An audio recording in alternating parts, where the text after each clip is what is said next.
Uniform পরে হাতে অত্যাধুনিক আগ্নেয়াস্ত্র নিয়ে ছবি পোস্ট সোশ্যাল মিডিয়ায় কালীঘাট থানার ওসির এবং কালীঘাট থানার ওসির এই পোস্টের পর শৃঙ্খলা ভঙ্গের অভিযোগে সরিয়ে দেওয়া হলো তাকে। দ্বিতীয় দফার আগে কালীঘাট থানার দায়িত্বে গৌতম দাস, কলকাতা পুলিশের স্পেশাল ব্রাঞ্চের অফিসার গৌতম দাস সোশ্যাল মিডিয়ায় পোস্ট করেন কালীঘাট থানার এই ওসি গৌতম দাস। কিন্তু এভাবে ইউনিফর্ম পরে, পুলিশের ইউনিফর্ম পরে হাতে অত্যাধুনিক অস্ত্র নিয়ে সোশ্যাল মিডিয়ায় পোস্ট করা যায় না, তাই শৃঙ্খলা ভঙ্গের অভিযোগে তাকে সরিয়ে দিল লালবাজার।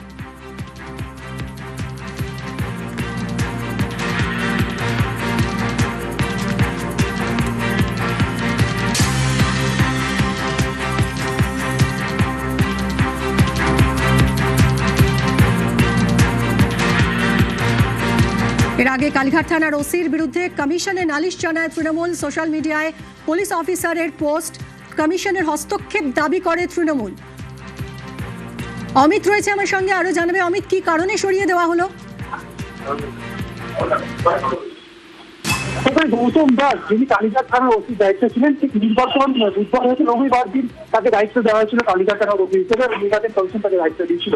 তিনি তার কালীঘাট থানার ওসির যে চেম্বার, সেখানে বসে ওসির চেয়ারে বসে ইউনিফর্ম পরে এবং অত্যাধুনিক আগ্নেয়াস্ত্র হাতে নিয়ে ছবি তুলছে। সেই ছবি কিন্তু সোশ্যাল মিডিয়ায় পোস্ট করেছিলেন, যা মডেল কোড অফ কন্ডাক্ট লঙ্ঘন করছে এমনটার অভিযোগ। এবং একই সঙ্গে পুলিশের যে নিয়ম রয়েছে বা কলকাতা পুলিশ বা রাজ্য পুলিশের যে নিয়ম রয়েছে যে কোনো পুলিশ অফিসার ওসি থেকে কোনো হায়ার লেভেল পর্যন্ত কোনো অফিসারই আর তার সোশ্যাল মিডিয়ায় এমনটি ছবিতে পোস্ট করবে না যেটাতে পুলিশের যে পুলিশ অফিসার হিসেবে তার যে নিয়মাবলী রয়েছে সেটা লঙ্ঘন করে। সেক্ষেত্রে তিনি সেই ছবি পোস্ট করেছিলেন, পুলিশের যে নিয়ম সেটা লঙ্ঘন করছে এমন অভিযোগ। একই সঙ্গে তার এই ছবি ঘিরে বিতর্ক তৈরি হয় এবং তারপরেই জাতীয় নির্বাচন কমিশনের কাছে তৃণমূল কংগ্রেসের তরফে অভিযোগ জানানো হয়েছিল। কিন্তু তারপরে তাকে সাসপেন্ড করা হলো এবং একই সঙ্গে এই গত রবিবারে উল্টোডাঙ্গা মহিলা থানার ওসি হিসেবে চামেলি মুখার্জিকে পাঠানো হয়েছিল। তাকে ইমিডিয়েট এফেক্টে তাকে অবিলম্বে কালীঘাট থানার ওসি হিসেবে দায়িত্ব নিতে বলা হয়েছে। এই ইতিমধ্যে লালবাজারের তরফ থেকে নোটিফিকেশন ইস্যু করা হয়েছে। অন্যদিকে নির্বাচন কমিশনের তরফে বা জাতীয় নির্বাচন কমিশনের তরফে এই ওসি কালীঘাট দায়িত্বে ছিলেন গৌতম দাস, তাকে সাসপেন্ড করা হয়েছে। সঙ্গে থাকো অমিত। কালীঘাট থানার ওসিকে সাসপেন্ড করা হয়েছে। উর্দি পরে অত্যাধুনিক আগ্নেয়াস্ত্র হাতে ছবি পোস্ট করেছিলেন এই গৌতম দাস, কালীঘাট থানার ওসি, তাকে সাসপেন্ড করা হয়েছে। শৃঙ্খলা ভঙ্গের অভিযোগে কালীঘাটের ওসিকে সাসপেন্ড, গৌতম দাসকে সরিয়ে দিল লালবাজার। কালীঘাটের নতুন ওসি হচ্ছেন চামেলি মুখোপাধ্যায়। উল্টোডাঙ্গা মহিলা থানার ওসি চামেলি মুখার্জি, তাকেই দায়িত্ব নিতে বলা হয়েছে। কালীঘাট থানার ওসিকে সাসপেন্ড, উর্দি পরে অত্যাধুনিক আগ্নেয়াস্ত্র হাতে ছবি পোস্ট করেছিলেন তিনি। শৃঙ্খলা ভঙ্গের অভিযোগে কালীঘাটের ওসিকে সাসপেন্ড করা হয়েছে। গৌতম দাসকে সরালো লালবাজার। কালীঘাটের নতুন ওসি চামেলি মুখোপাধ্যায়। কথা বলবো, অমিত রয়েছে আমার সঙ্গে। অমিত,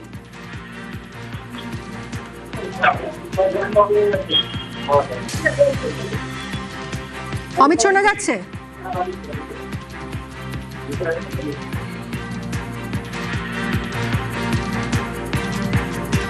অমিত, চামেলি মুখোপাধ্যায় তিনি কখন থেকে দায়িত্ব নিচ্ছেন এবং এই কালীঘাট থানার ওসিকে শৃঙ্খলা ভঙ্গের অভিযোগে সরিয়ে দেওয়া হলো, কি কারণ বলা হচ্ছে?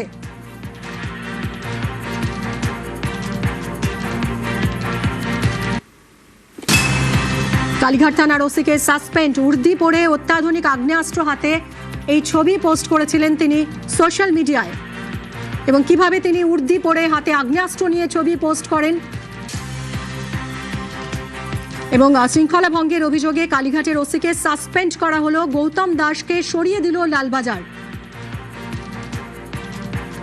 অমিত রয়েছে সঙ্গে, আরো জানাবে অমিত, কি কারণে স্পেসিফিক্যালি কি কারণে সরানো হলো এই গৌতম দাসকে? একজন থানার অফিসার ইনচার্জ নির্বাচন চলাকালীন তাকে নির্বাচন কমিশন দায়িত্ব দিয়েছিলেন এবং থানার চেম্বারে তাদের ওসির যে চেম্বার, সেই চেম্বারে তিনি উর্দি পরে তাদের ইউনিফর্ম, সেই ইউনিফর্ম পরা অবস্থাতেই তার অত্যাধুনিক আগ্নেয়াস্ত্র নিয়ে তিনি ছবি তুলেছেন এবং সেই ছবি তোলার পর সেই ছবি পোস্ট তিনি করেন। সেই পোস্ট করেন এবং সেই ছবি ঘিরে কিন্তু কালীঘাট থানার নতুন ওসি হচ্ছেন চামেলি মুখার্জি। উল্টোডাঙ্গা মহিলা থানার ওসি ছিলেন, তাকেই নিয়ে আসা হচ্ছে কালীঘাটে। কালীঘাট থানার নতুন ওসি চামেলি মুখোপাধ্যায়। অমিত। একেবারে গত রবিবার অর্থাৎ গত রবিবারেই কিন্তু অর্ডার হয়েছিল যে কলকাতা শহরে আলিপুর, কালীঘাট এবং উল্টোডাঙ্গা মহিলা থানা কিন্তু ওসি এবং একজন ওসি কিন্তু বদল করা হয়েছিল।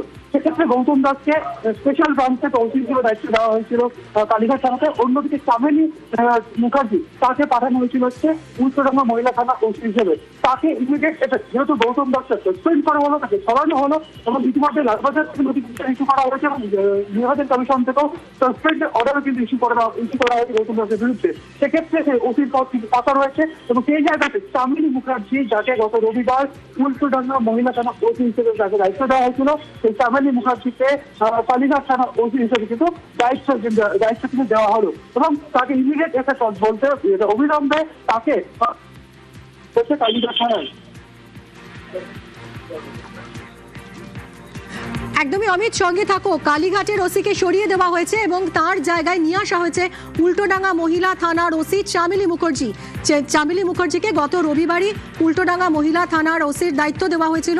সেই চামেলি মুখার্জিকে নিয়ে আসা হলো কালীঘাট থানার ওসি হিসেবে। কালীঘাট থানার ওসিকে সাসপেন্ড করা হয়েছে। উর্দি পরে অত্যাধুনিক আগ্নেয়াস্ত্র হাতে ছবি পোস্ট করেছিলেন তিনি। শৃঙ্খলা ভঙ্গের অভিযোগে কালীঘাটের ওসিকে সাসপেন্ড করল লালবাজার গৌতম দাস। গৌতম দাসকে সরিয়ে দিল লালবাজার এবং কালীঘাটের নতুন ওসি হচ্ছেন চামেলি মুখোপাধ্যায়। অমিত রয়েছে সঙ্গে। অমিত, আজ থেকেই কি তাহলে চামেলি মুখোপাধ্যায় দায়িত্ব নিচ্ছেন? ইমিডিয়েট এফেক্ট বলা হয়েছে, অর্থাৎ অবিলম্বে চামেলি মুখার্জিকে কালীঘাট থানার ওসি হিসেবে কিন্তু দায়িত্ব নিতে বলা হয়েছে। তোমাকে জানিয়ে রাখবো যে নির্বাচন কমিশনের তরফে গত রবিবারই এই সমস্ত থানাতে কিন্তু অফিসার বদল করা হয়েছিল। কালীঘাট থানার ওসিকে রবিবার দিন বিকেলে কালীঘাট থানার ওসিকে ছিলেন, তাকে কিন্তু বিতর্ক তৈরি হয় এবং তাকে ঘন্টা খানিকের মধ্যে সরিয়ে ফেলেছে নির্বাচন কমিশন এবং গৌতম দাসকে যিনি স্পেশাল ব্রাঞ্চের অফিসার ছিলেন তাকে কালীঘাট থানা ওসি হিসেবে কিন্তু রবিবার রাতে দায়িত্ব দেওয়া হয়। অনেক ধন্যবাদ। কালীঘাট থানার ওসিকে সাসপেন্ড, উর্দি পরে অত্যাধুনিক আগ্নেয়াস্ত্র হাতে ছবি পোস্ট এবং শৃঙ্খলা ভঙ্গের অভিযোগে কালীঘাটের ওসিকে সাসপেন্ড করা হয়েছে। গৌতম দাসকে সরিয়ে দিল লালবাজার। কালীঘাটের নতুন ওসি হচ্ছেন চামেলি মুখোপাধ্যায়।